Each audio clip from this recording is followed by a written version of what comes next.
E quais são as linhas de pesquisas?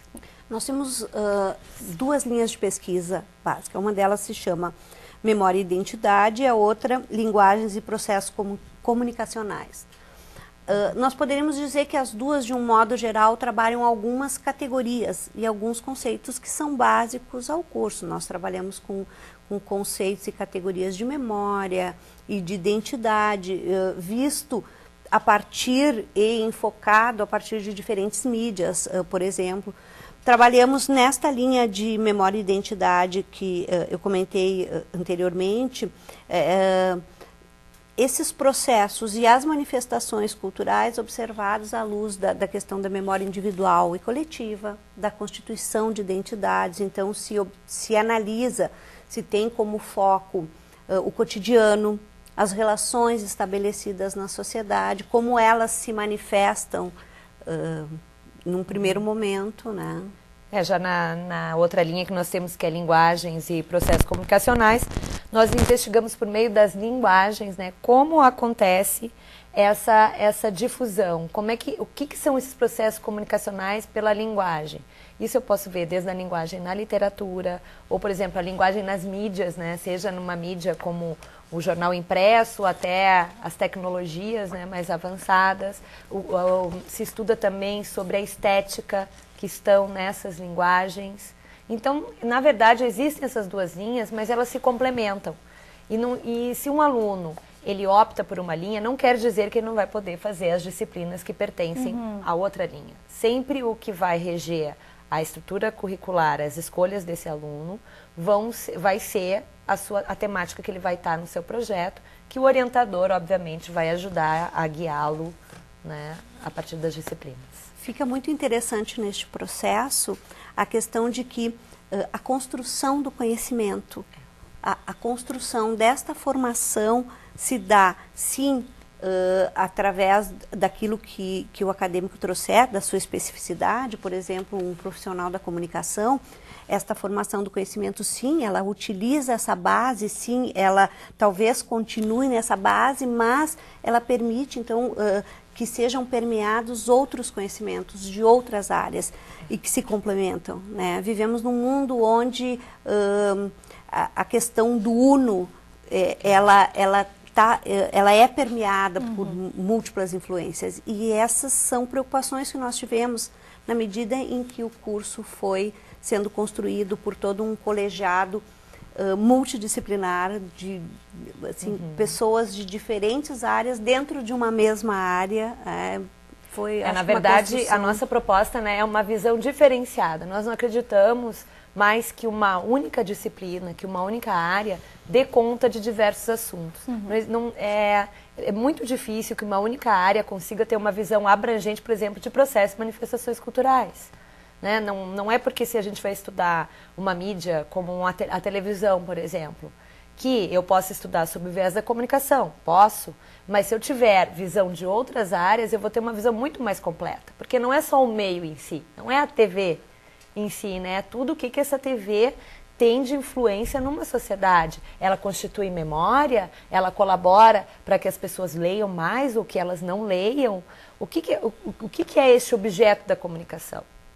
Né? É a televisão, mas ela pode ser vista por todas as áreas. E assim por diante, né? Como qualquer outro processo de comunicação, uma obra de arte é da área das artes, ok.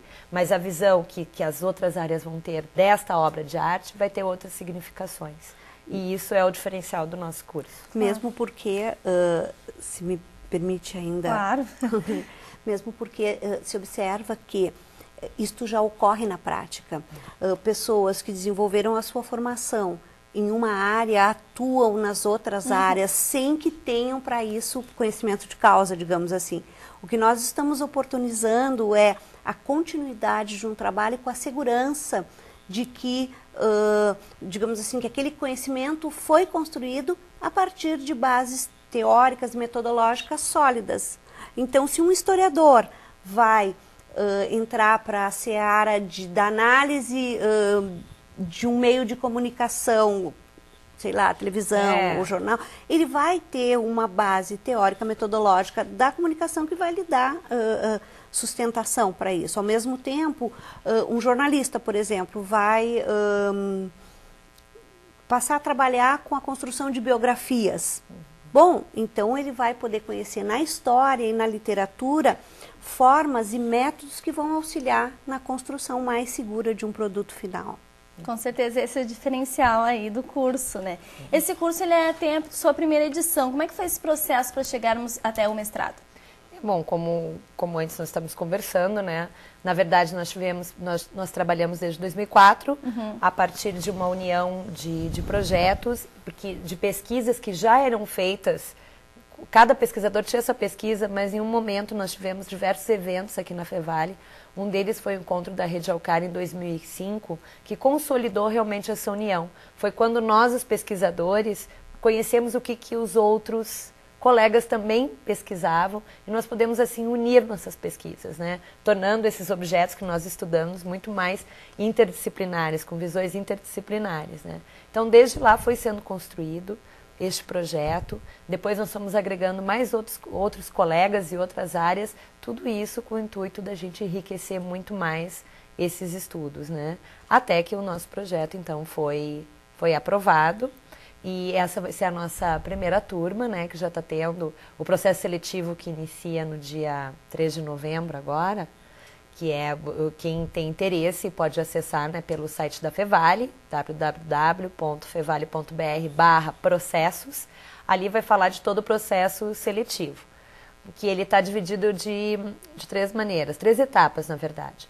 A primeira, que é uma entrega todas de documentos e de currículo, que vão ser avaliados pela nossa comissão do curso. No segundo momento, vai ter uma produção textual. E, por último, uma entrevista com os candidatos que passarem na fase da produção textual, né? Essa seleção ocorre na segunda quinzena de dezembro. Então, os interessados podem ter mais informações lá no site. Mas, mesmo ainda que não tenham começado oficialmente as inscrições, nós já estamos sendo procurados porque as pessoas têm muito interesse, porque elas querem compreender o que nós estamos falando aqui. O que é este curso, né? Manifestações e processos culturais. Então, muitas nos ligam, vêm até aqui, nós já estamos tendo uma boa procura sem ainda o processo de seleção estar oficialmente iniciado. As expectativas são boas. São, acredito que sim. Tá certo, muito obrigada pela participação de vocês aqui no TV Fevale, obrigada.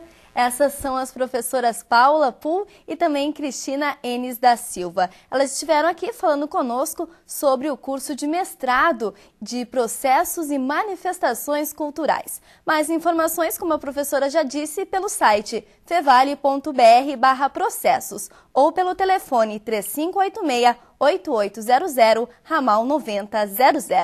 E esta edição do Em Dia com a Ciência fica por aqui. Muito obrigada pela sua companhia e até a próxima!